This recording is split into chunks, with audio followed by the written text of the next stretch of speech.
Hi guys, welcome to the SLA SOI scheduler demo.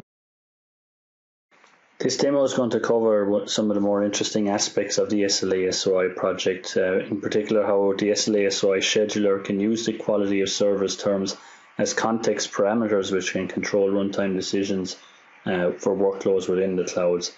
So how does it do this? Basically, depending on the number of warning and violation events being published, consolidation ratios can be raised and lowered so that the cloud becomes more consolidated or more balanced.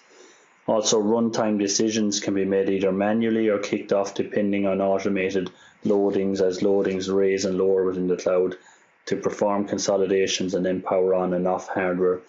And it does all this in accordance with service priorities and while maintaining the SLA rules. Okay, let's log in and see this in action. So first of all, we're going to create a new service. We're just going to call it Web Shop and set an SLA template as gold, which just sets some default values. For the resource specification, we're going to set it to gold as well. We're just going to change the quantity of virtual machines from 1 to 6.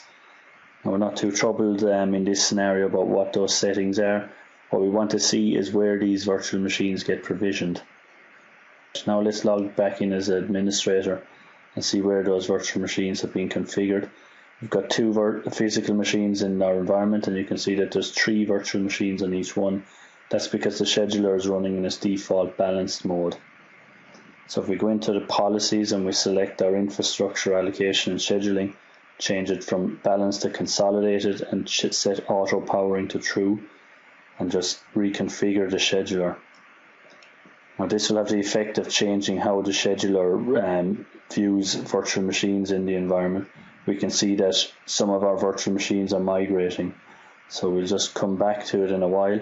We can see that all the migrations have completed off of our second node, moved to our first, and our second node has been. The last 2 things that we want to show is when we go back into our policies, we can see the scheduler messages and that the auto powering button has been unchecked. And logging back into the service, we can check that no violations have occurred during any of those migrations, so we're continuing to meet all the SLA terms. That's the end of the demo, guys. Thanks very much, and don't forget to check us out online.